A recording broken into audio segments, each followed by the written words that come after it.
We economic hitmen really have been the ones responsible for creating this first truly global empire. And we work many different ways.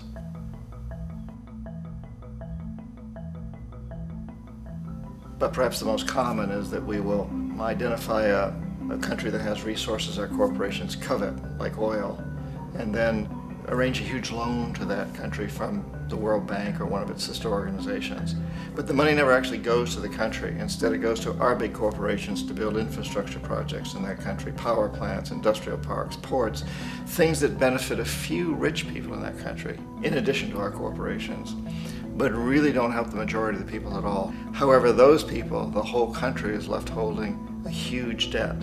It's such a big debt they can't repay it, and that's part of the plan, that they can't repay it. And so at some point, we economic hitmen go back to them and say, listen, you owe us a lot of money, can't pay your debt, so sell your oil real cheap to our oil companies.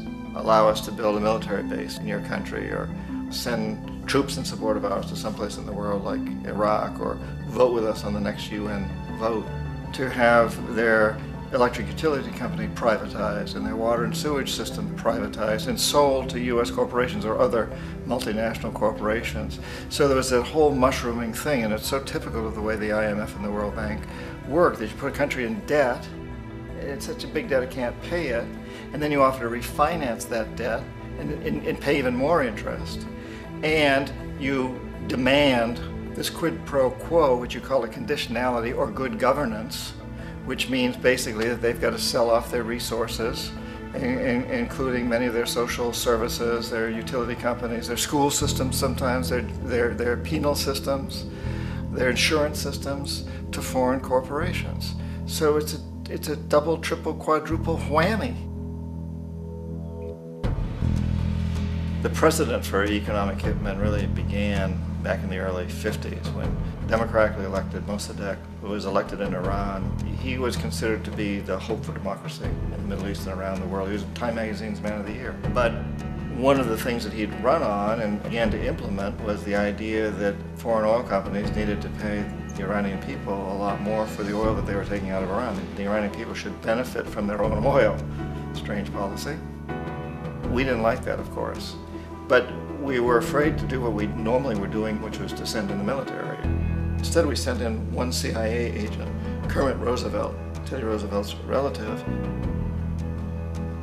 And Kermit went in with a few $1 million and was very, very effective and efficient. And in a short amount of time, he managed to get Mossadegh overthrown and brought in the Shah of Iran to replace him, who always was favorable to oil. And it was extremely effective.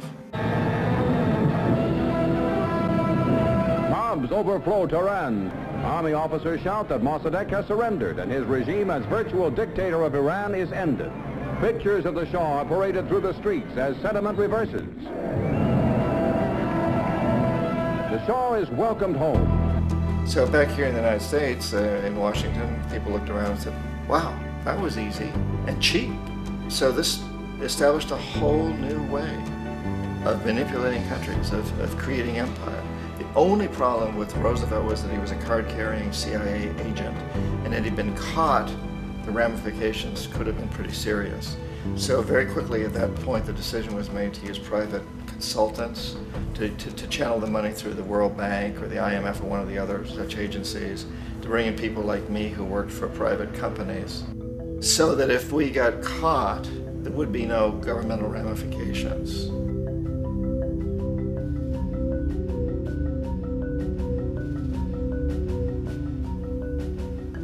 When Arbenz became president of Guatemala, the country was very much under the thumbs of United Fruit Company, the big international corporations. And Arbenz ran on this ticket that says, you know, we want to get the land back to the people. And once he took power, he was implementing policies that would do exactly that, give land rights back to the people. United Fruit didn't like that very much. And so they hired a public relations firm, launched a huge campaign in the United States to convince the United States people, the citizens of the United States, and the press of the United States, and the Congress of the United States, that Arbenz was a Soviet puppet, and that if we allowed him to stay in power, the Soviets would have a foothold in this hemisphere. And that at that point in time was a huge fear on everybody's mind, the Red Terror, the Communist Terror. And so, to make a long story short, out of this public relations campaign came a commitment on the part of the CIA and the military to take this man out. And in fact, we did. We sent in planes, we sent in soldiers, we sent in jackals, we sent everything in to take him out, and did take him out. And as soon as he was removed from office, the new guy that took over after him basically reinstated everything to the big international corporations, including United Fruit.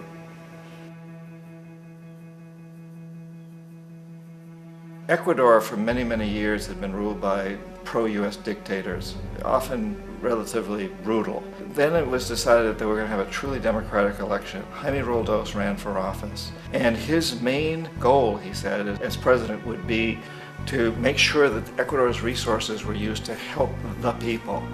And he won, overwhelming, by more votes than anybody had ever won anything in Ecuador.